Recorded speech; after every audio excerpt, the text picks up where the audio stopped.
Looks like it's leveled off here, so we'll go ahead and get going. Folks, thanks for taking some time to join us this evening. My name is Zach Emmons. I'm the Vice President of Marketing and Communications for the Houston Dynamo Football Club. I'm excited. I'll be moderating the town hall conversation tonight, and I think I speak for all of us. I know I'm excited to get a chance to visit with our new majority owner and chairman, Ted Segal.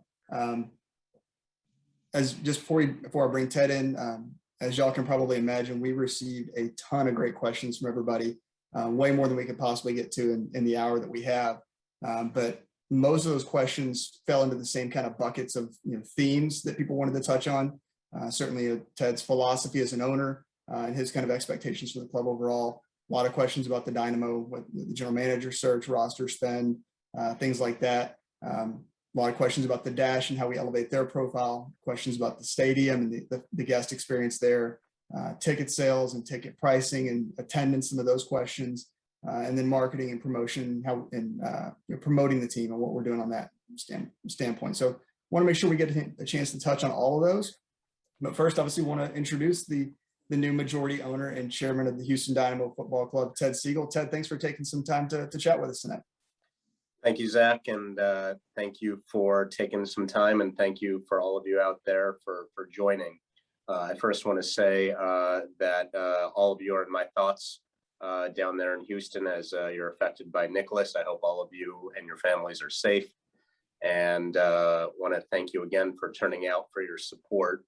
I know it's been a tough run of play. I'm glad to be joining you tonight on the heels of our first victory during my tenure as owner. And looking forward to brighter days ahead for both the Dynamo and the Dash. Awesome. Well, Ted, let's get right to it. I know we've got an hour and we get started a little bit late, so we'll try and maybe make that up on the back end, but I want to get to as many questions from people as possible. Starting off, I'm going to take a little bit of liberty, ask a question of my own, only because I didn't see anybody else ask it, and I think it's important to kind of level set. You mentioned starting your tenure as an owner. We're 84 days in since you were introduced as the majority owner of the club. Tell me about what the process has been like for you. You go from evaluating an asset that you might be purchasing to now running a company. What's that onboarding process been like for you? How's these 84 days been in terms of getting familiar with this organization now? So it's oft used cliche, but it really has been drinking from a fire hose, I would say, Zach. For as much preparation as you can do in advance of the acquisition and what you expect your ownership to be like, it's an entirely different thing once you assume the ownership. And certainly, I knew going in how important these clubs are to our community, and the important role that I have as a steward of a community asset.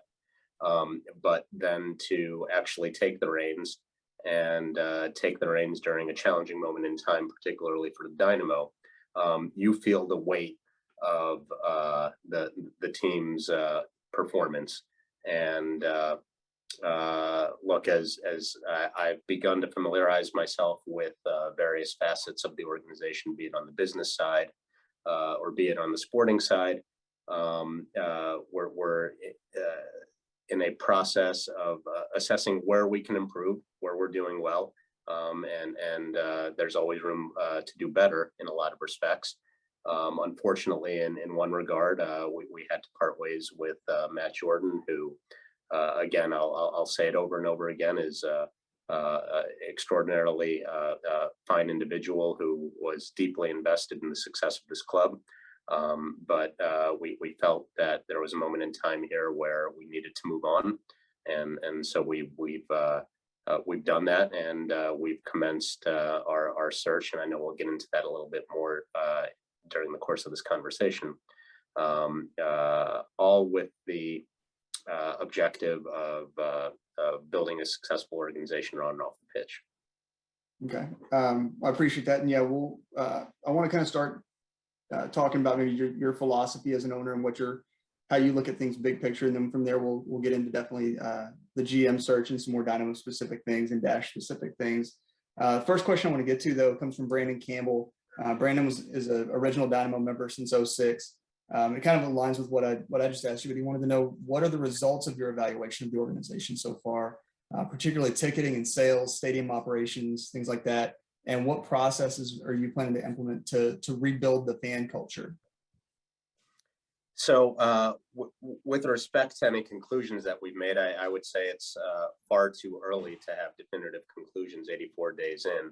I think we're still very much in the assessment process, gathering information and trying to figure out where we can make improvements. I think in certain areas there were, to use another cliche, so to speak, some low-hanging fruit that we knew right away that we can improve upon. So for example, we made the announcement early in our tenure about the implementation of safe standing going into next season. I thought that that was an obvious thing that we could do that I think our supporters have been asking for some time. And that's just one of many facets of our analysis into our organization's physical infrastructure at the stadium, at the training grounds, that we're doing to understand where we can improve both our team's performance and our fan experience. Next one I want to get to, we got a lot of questions about this. Folks asking about kind of the structure of the ownership group and how involved with the current minority owners. So Gabriel Brenner, Oscar De La Hoya, Ben Gill, and James Harden.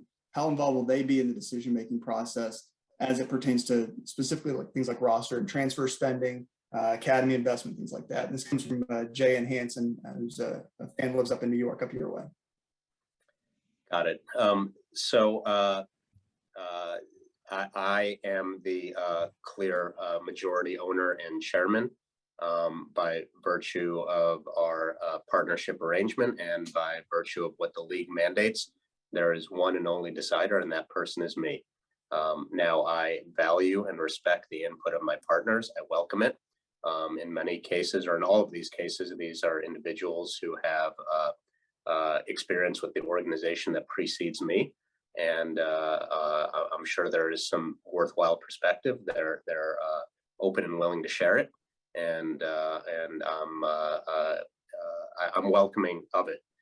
In addition, we do have scheduled quarterly meetings. One is coming up in the near future, and that is a means of me to update my partners on what we're doing at the organization, and for me to hear them out. And Jane, actually, it was a two-part question. He touched on another question that certainly came up quite a bit, and I'll ask it at risk of putting my own neck on the line here. But obviously, you made the decision with Matt. Folks are asking, what is the next? Where are you, I guess, in the evaluation process on the front office side of the organization? I've used this phrase often, and I'm going to continue to use it. We're going to give everybody a fair shake to perform. And so I would say that no conclusions have been made as to any other changes to the organization on the business end. Okay.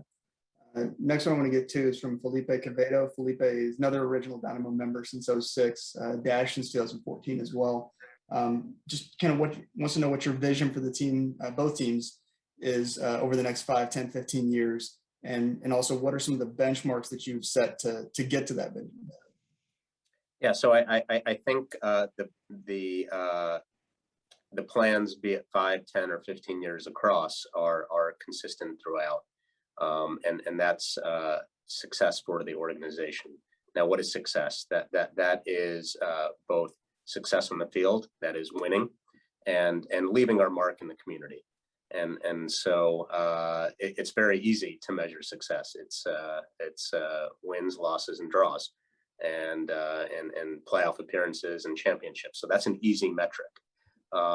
The other element that I measure success by is our impact on the community, and part of that is fostering a connection, again, through winning on the pitch, but it is also how we can leave our mark as a franchise, as two franchises within the community, the good works that we can do.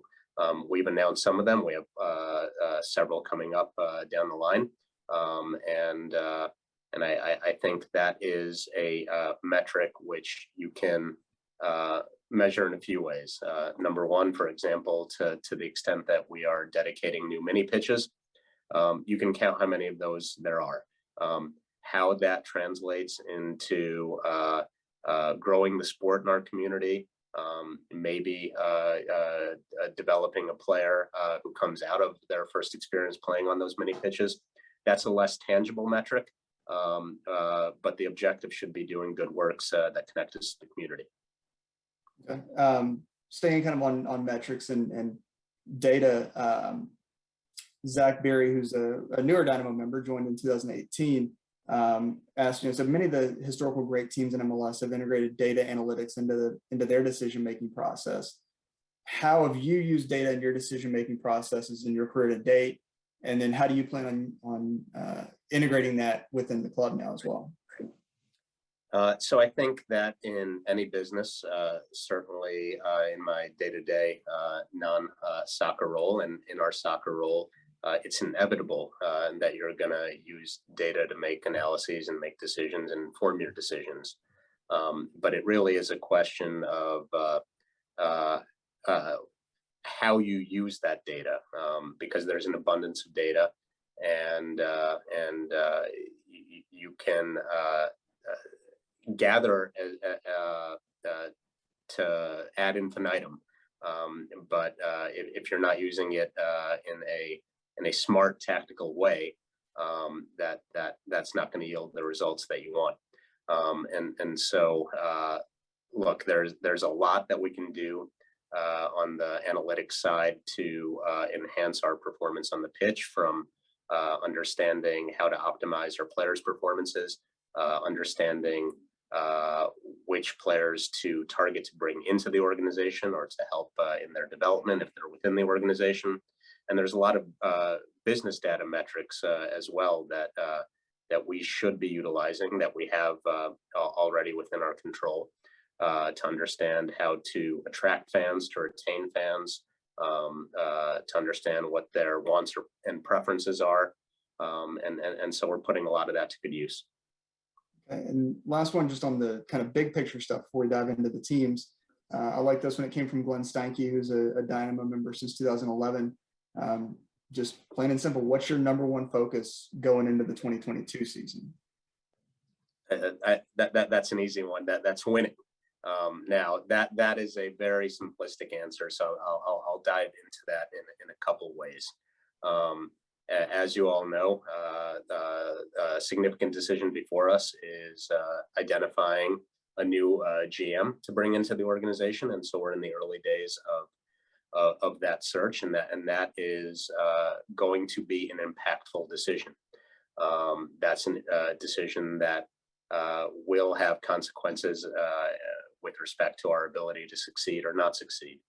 And coming from that decision maker is another objective that I have, that I think that we've seen based on our performance, just looking at the number of goals per game that we have, and that is fostering our attack and our ability to execute. And whoever is coming into that GM position is going to have a big seat at the table and identifying players who can fulfill that need. So it's winning, principally based on the selection of a good GM who can identify the requisite talent that we need. Okay, I think that's a great segue then into kind of getting into some of the Dynamo specific questions. And certainly the GM topic was very popular among the fans. So I just grabbed one from Aaron Foster. He's a Dynamo member since 2016. I just want to know, what are the criteria that you're going to use to select that GM? And then I'll tack onto that as well, if you can, just what the process looks like, and maybe what the kind of timeline you have in your head of, if you don't have to get a specific date, but kind of general timeline you have in mind as well. Sure. So I know that there's a lot of diehards on this meeting, and so forgive me if I don't identify every single trait that's within our job description and how we're going out there. I'm just going to use that caveat up front. But we're clearly looking for somebody who has demonstrated success in the past, and demonstrating successes again has a number of constituent parts. One is being part and helping grow winning organizations that have succeeded in the past, in terms of playoff appearances or championships, depending on the league that they're in. In addition, success is proven track record of developing the youth system, both from a perspective of channeling those players into the first team and potentially cultivating players that can perform for you or that you can sell on as well. So those are a few metrics. As I've stated before, I think that it is helpful if an individual has familiarity with navigating the specific nuances and intricacies of Major League Soccer, which is distinct in a lot of ways, both in terms of its rules and its play from other leagues. And so those are a few of the high level criteria, but certainly that's not all encompassing. With respect to a timeline, certainly with a number of decisions that we need made currently, as well as looking forward to milestone events that occur in any off season, and hitting the ground running to help our organization and develop some of these structures and processes that we'd like to see take hold as soon as possible. Of course, we'd like to bring in somebody much sooner rather than later. I would say mid-fall, without giving a more specific timeline around that, is the timeline that we have. I would say mid-fall may be different in New York than in Houston, so we'll leave it as a very vague. Let's just use the official fall start date of September 21, and people can back out from there. Fair enough. Next question came from Isaac Diefenbach. He's a Dynamo member since 2008, a Dash member since 2014. And I'm going to read this to you. So he said, as a fan who's been there from the very beginning, in recent years, it's felt like the organization has tried to distance itself from the history and tradition in our only period of sustained success. A movement capped off by a questionable rebranding. The team has lost many long-term fans and season ticket holders along the way. Are there any planned efforts to encourage past players or coaches or staff to get involved with the organization to help bring back the tradition and draw the fans back to the team?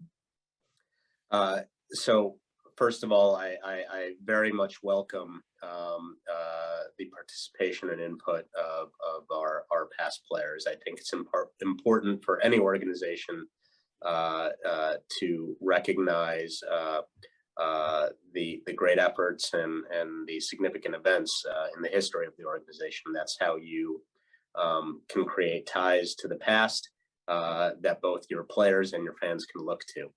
I'll say that in my brief 84 days, and I would say in particular over the last several weeks following the departure of Matt, I've been heartened by the amount of outreach that I've gotten from former players, both in terms of raising their hand and saying that they want to get more involved and offering some of their initial input.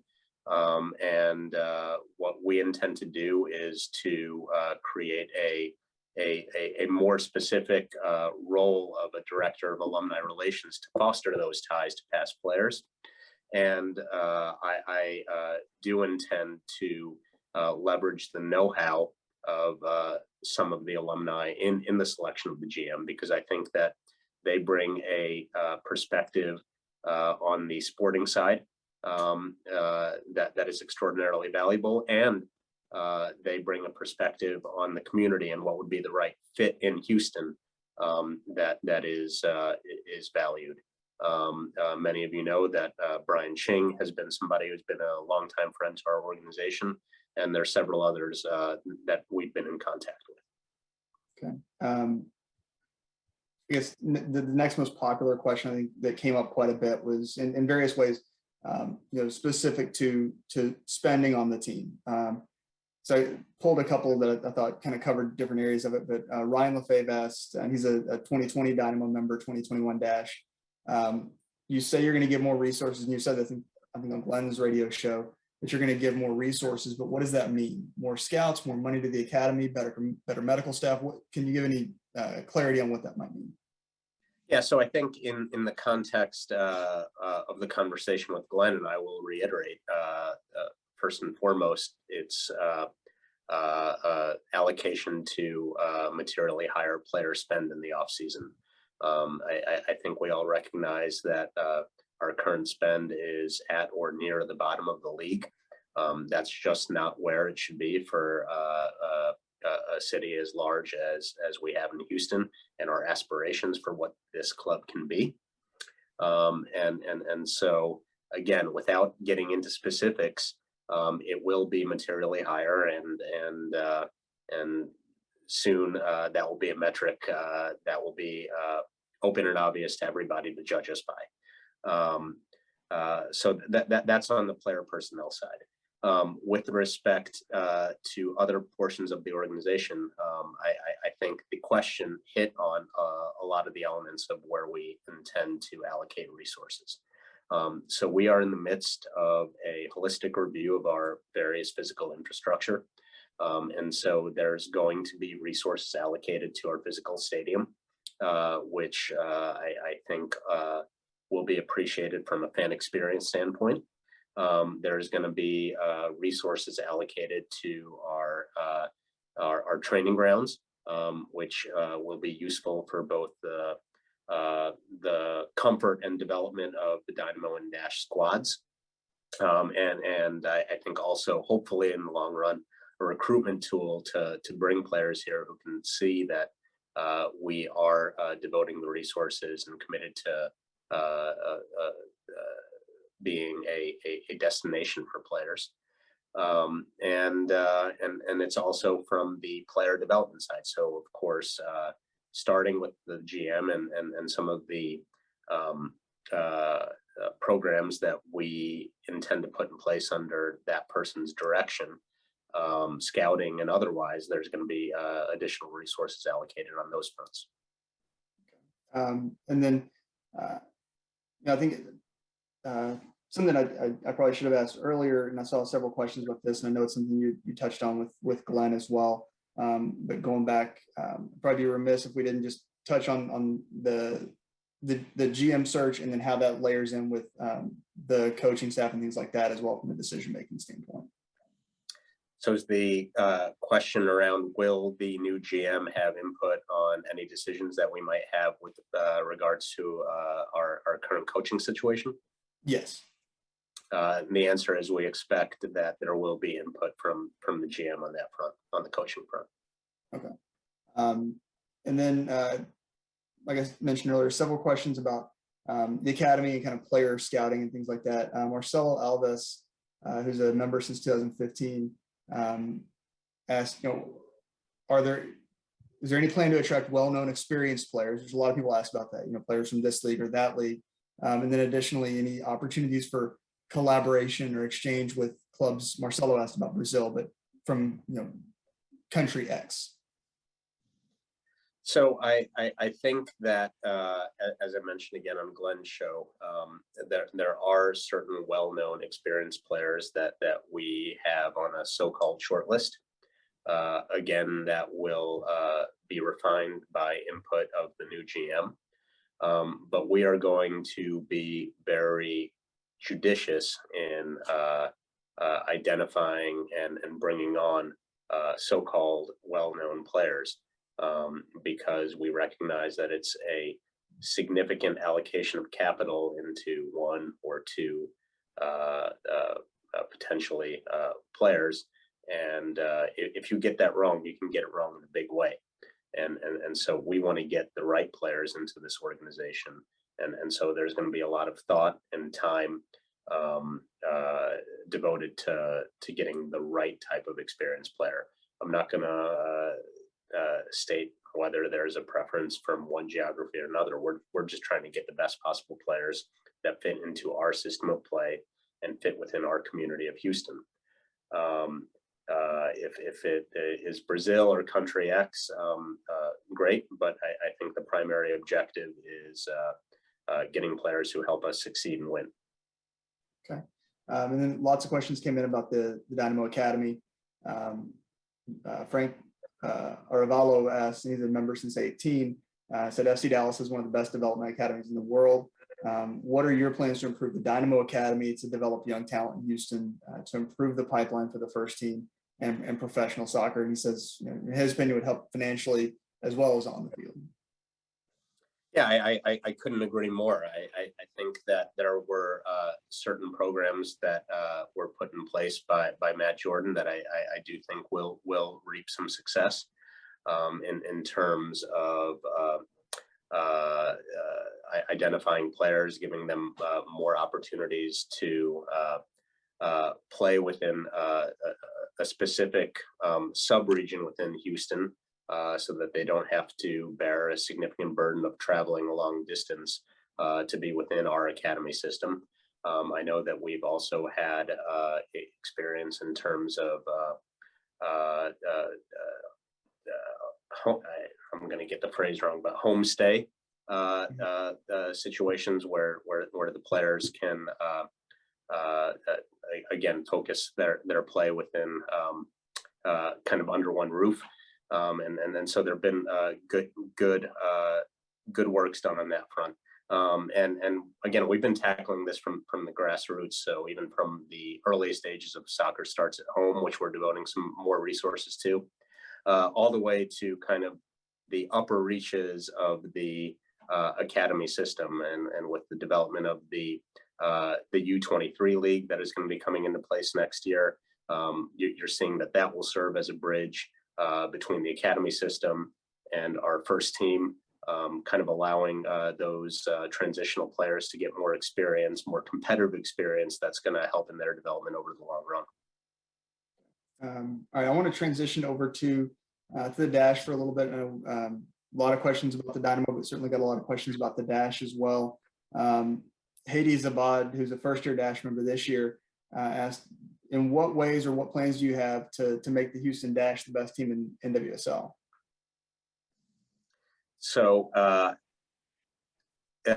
with respect to some of the commentary that I've been making, that I hope isn't entirely interpreted as exclusive to the Dynamo, we're allocating those same sorts of resources to the Dash.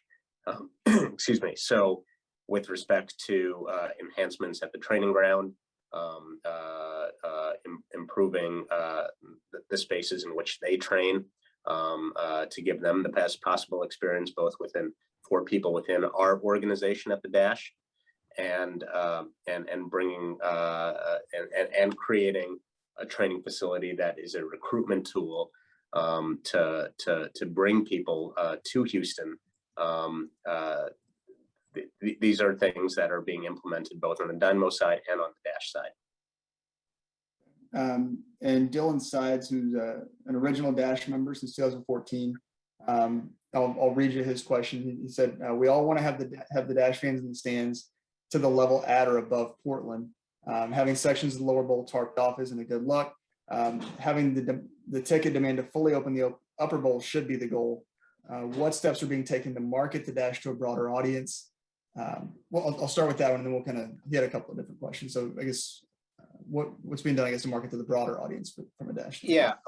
So first I'll agree that it isn't a good look to have the upper section tarped off. And as somebody here who's here in New York, who's attended games at Red Bull Arena, for example, for Gotham FC, and you see the upper bowl tarped off there, it's not what any of us would like to see in the NWSL. We envision these stadiums being filled in their entirety. But if that isn't the reality right now, what I would just state in terms of not being a good look, I think it's even worse if the lower bowl isn't full, and so it's just fans scattered throughout. So I think both from an atmosphere in stadium and on television, having a full lower bowl is superior to having with a tarped off upper bowl is superior to having just kind of a sparsely crowded stadium that is open admission. Now, all of that is inferior to a full stadium, I reiterate, and that's our objective. And I hope to get there one day. How are we going to get there? There is a lot of targeted marketing that we do A lot of it is online based to find fans who are in particular supportive of the NWSL and the Dash, and using our resources to identify and bring those fans to the stadium. So I think that's one effort. And then again, there's no substitute for winning. And so the more that they win, the more that they'll be able to attract new fans and grow their fan base. And it's the same objective that we have with the Dynamo on that front. Okay. And then kind of following on that, Dylan asked, you mentioned having not seen Dash TV commercials. You said, as a longtime fan and season ticket holder, it never seemed like the organization gave much attention to the Dash, and we're only focused on the Dynamo. Will that change under your leadership? I can assure you that it has already changed. I think, speaking for myself and the directives that I'm giving the organization, there needs to be more attention given to the Dash. I'm not just the owner of the Dynamo, I'm the owner of the Dynamo and the Dash. And so resources are being allocated to the Dash, both from a promotional standpoint and from an infrastructure standpoint, as I've touched on already. In addition, there is the sort of recognition standpoint that within the community that can occur in other ways. And so that exists via co-branding the Dash with the Dynamo when permitted by sponsors, and certainly within our own community-oriented events where we're doing good works in the community. It's a outgrowth of the Dynamo and Dash organizations with participation, I hope, oftentimes with Dynamo and Dash players.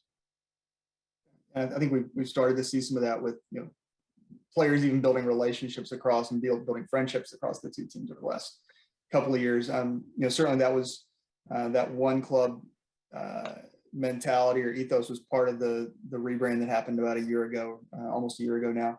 And Kira Gesslin, who's a Dash member since 2016, mentioned that, kind of similar to Dylan, said Dash still seem to be treated as second tier, less media promos, lower quality fan experience, banners being removed for Dash games versus Dynamo games, some of the stuff you touched on. But she asked, how was that one club belief system actually being implemented? Is there any tangible change toward that end?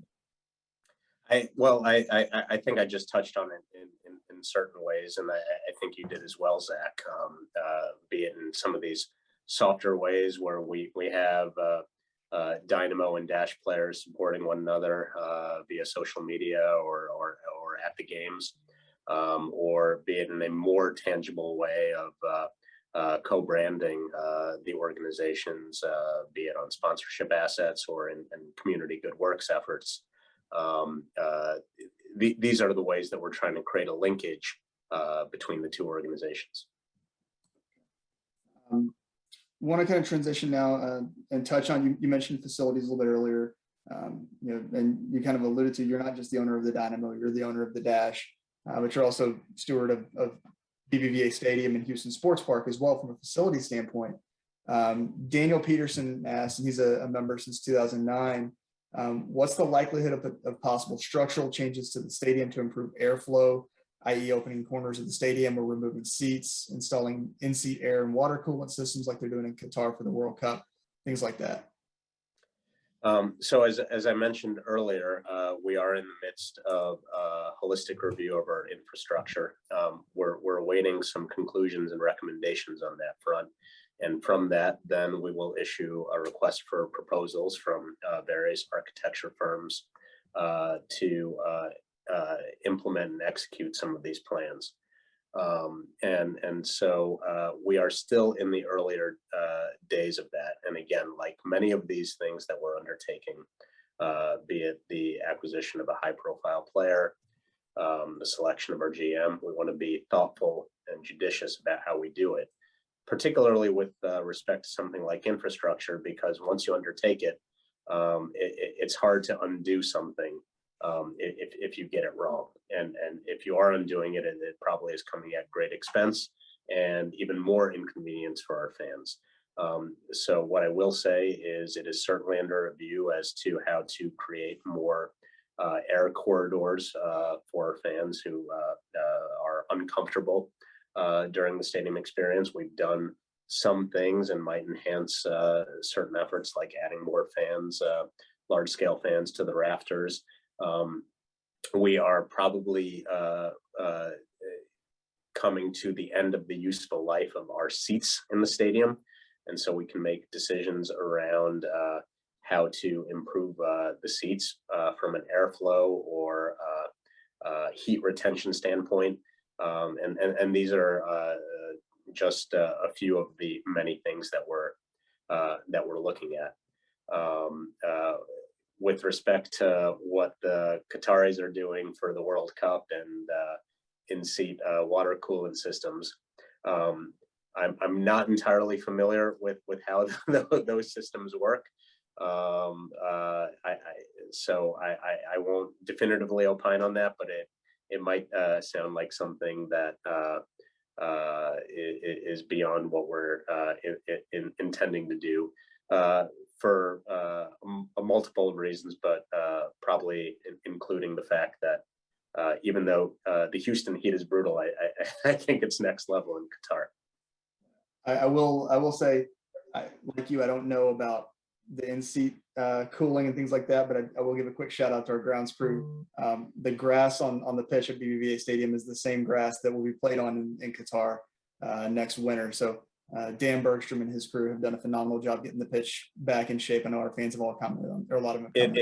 It's a good thing to point out, Zach, because it's noticeable both in terms of how it's held up over the course of this season, and it's held up throughout the various conditions that you typically expect in Houston, the extreme heat, the significant amounts of rain that you get, but also from some of the wear and tear that is a result of the various other undertakings and events that occur at BBVA, be it the concert that we had last month at BBVA, or some of the football games that we U.S. football games that we have at BBVA. So all the credit to our grounds crew, because it really is holding up really well. And I'm actually going to use the grounds crew as kind of a transition. I didn't mean to, but I realized I can. Next question came from Antonio Rubio. He's a longtime fan. He was asking about what we're doing to catch up to the rest of MLS in terms of infrastructure. We seem to have one of the smallest training centers in MLS without adequate space for the Dash and the Academy. I know the grounds crew is building a second pitch out there is one of those things, but looking at HSP, what are some of the things out there that are being done? Yeah, so you touched on one of the easy ones, which was our approving the construction of a second pitch, which is, again, for a professional soccer club, a no-brainer, and something that I was eager to support. The good thing about Houston Sports Park, and it again fits into our overall holistic assessment, and we're making many determinations as to what we should be doing to execute on it, is that at Houston Sports Park, it is such a significant blank canvas. There is room for us to grow there, be it through the addition of more physical infrastructure to house the Dynamo and Dash, the addition of new pitches, the addition of other new high performance areas. So all of that is falling into this performance study. Again, I know that people are looking for more specifics, and more specifics will be coming in the coming months as we make determinations based on some of the assessments that are currently underway. I will also say that we are undertaking a tour of some of the high performance training grounds of some of our fellow clubs. The great thing about the MLS is that we have ownership that is invested in everybody else's success. And so while we might be playing each other 2 or 3 times a year, and then on those days we're rivals, coming from my first Board of Governors meeting at the end of the month at the All-Star game in Los Angeles, I was struck by the amount of support and idea sharing that was coming from other owners who want to see Houston succeed. And so we're going to take them up on some of their recommendations, and we're going to tour a lot of the stadiums and training grounds to garner best practices as to what we should be doing back at BBVA and at the Houston Sports Park. That's really great to hear. That's something you don't hear about very often. Is you see about the rivalry on the field, but don't really know what the dynamic is like behind the scenes like that. I do want to transition a little bit to the business side of things. We've got probably 15, 20 minutes left, and there were several questions about ticket sales and attendance, marketing, like I said earlier.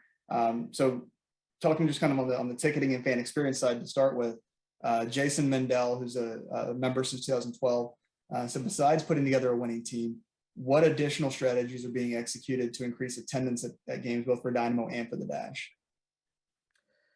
So it is just finding ways to make it an enjoyable experience for the fans, and so again, we're doing this analysis as to how we can enhance the fan experience at the stadium. Part of it is just comfort at the stadium, and so to the earlier question as to what we can do to abate the heat for the fans, that's underway. What are different seating areas that we can enhance or create to improve the fan experience? What can we be doing around the stadium to gather our fans, to create a sense of team and community? As somebody who as I talked about on Glenn's show, a good meal, how can we be improving our concessions?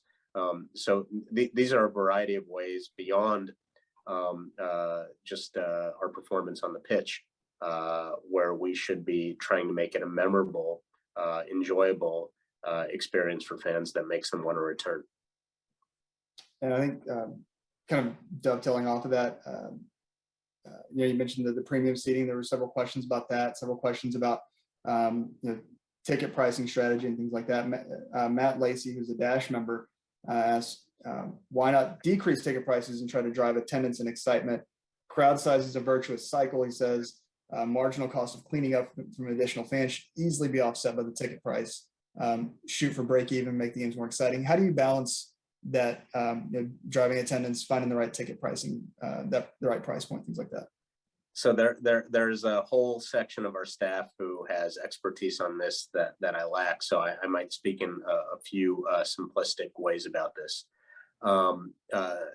Number one, I think that we, as clubs at the Dynamo and Dash, have relatively affordable options for a great game day experience for our fans.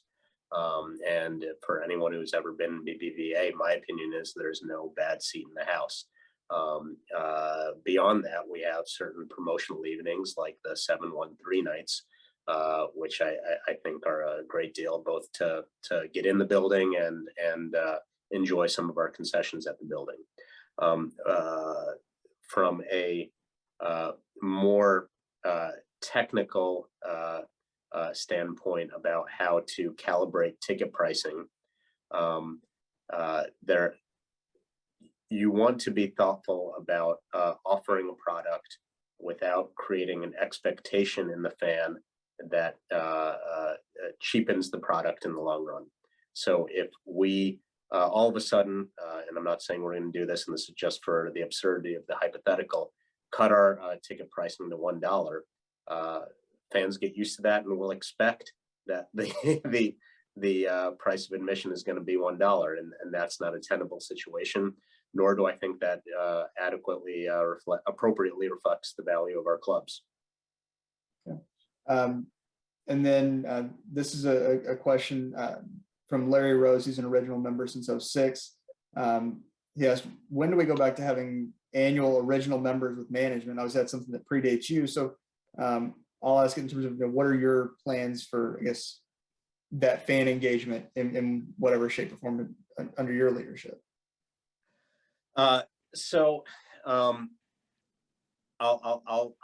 put it to my staff at the organization. I think that all of us should be more engaged with our fans. We should make ourselves available. Speaking for myself, beyond the directives that I'm giving to our management, who I have seen around the facilities making themselves very much available, but I will continue to reiterate that level of accessibility for them. Is on a personal basis, making myself available, be it in this forum, be it when I'm at the stadium, be it on shows like Glenn Davis's and others, to know that I'm somebody who recognizes and values the support that our fans give, and recognizes the input that they have, because without them, there's really no clubs here. It's all about the fans, and without them, we don't have organizations. Very well said. All right, transitioning over to marketing, promotion of the team, community outreach, things like that. Chris Menzel is another original member since 2006. Had kind of a long question, so I'll read it here. He said, when Houston first began as a franchise in MLS, we had great media coverage. There was good, strong English-speaking radio outlet for all of our games. There was good television coverage for our games on the regional sports channel. Now the only radio outlet available is Spanish and or difficult to pick up. Local TV never mentions the Dynamo, or hardly does. Even local radio, Dynamo only mentions 1 or 2 hour shows like Glenn Davis. No one calls in or seems to care about the team, and it's contributing to the decline of the Dynamo as a relevant sports entity. What plans does the organization have to change that? So I think there are elements, small and large. There are elements like getting us back on ESPN radio, and I think in this year and the year ahead, that's occurring to some extent. But a big driver of this, and how you maintain attention and of the press and the community, is by winning. It's easy to become an afterthought when you're at the bottom of the table. And so what we're gonna try to do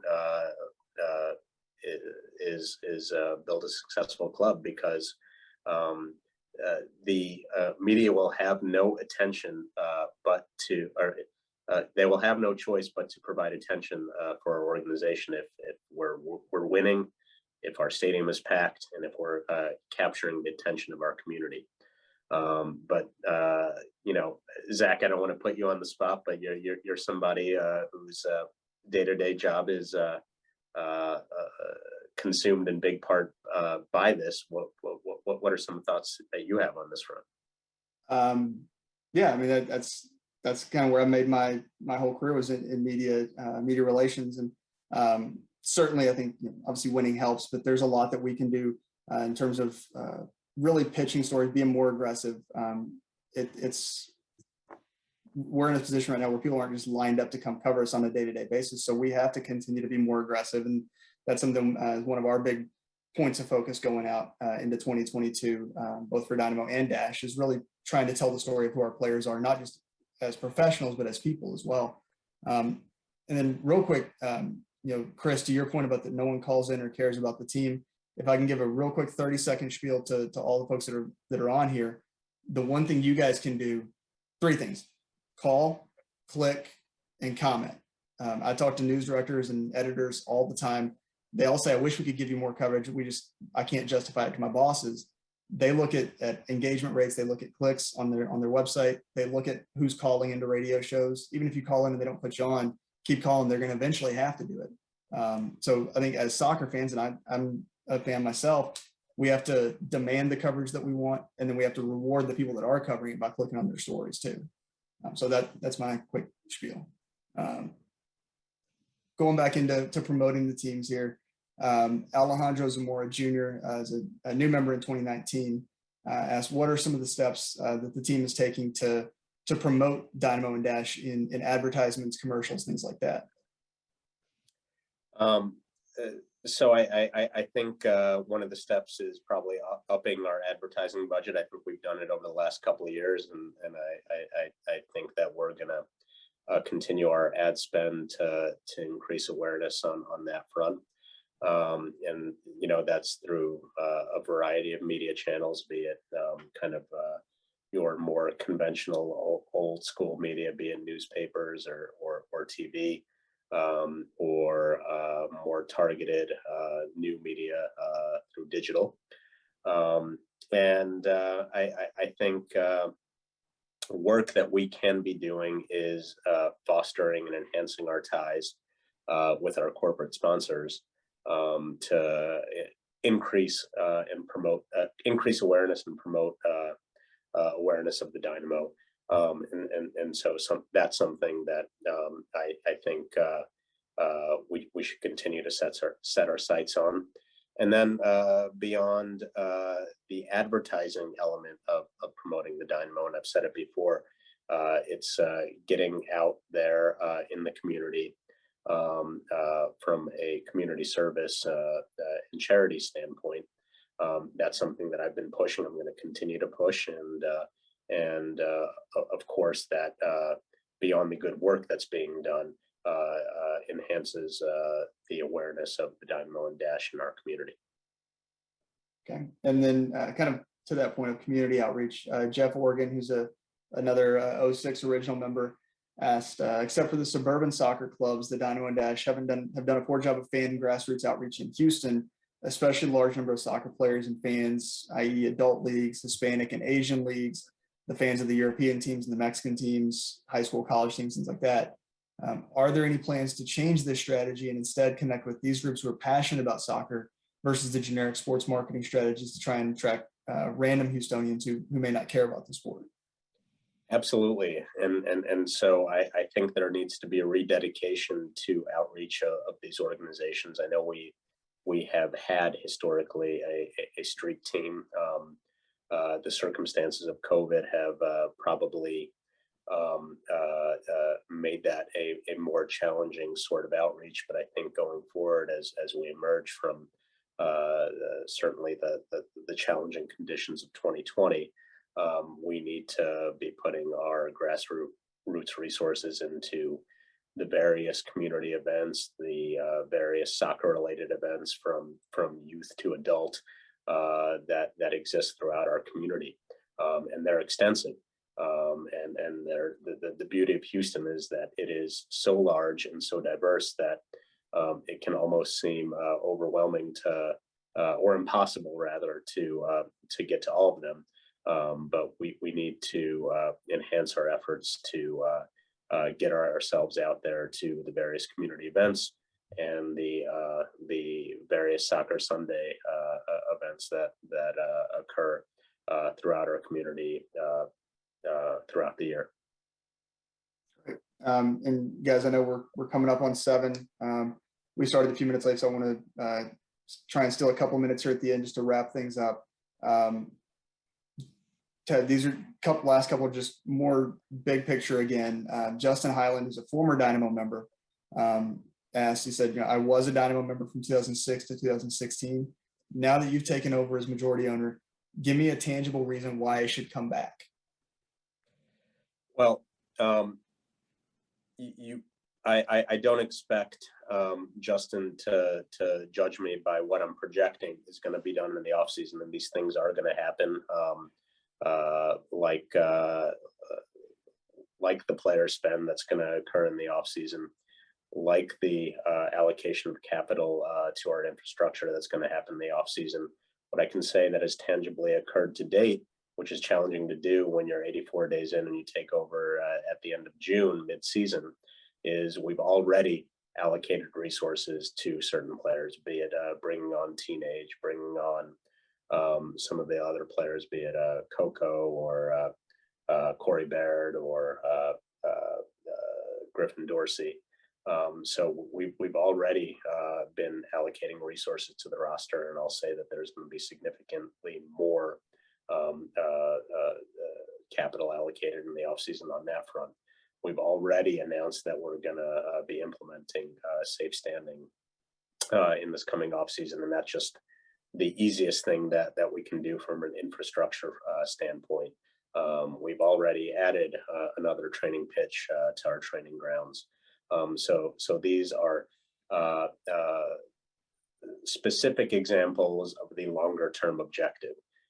We've already allocated resources to various Dynamo charities, various community charities there's going to be a lot more done on that front going forward.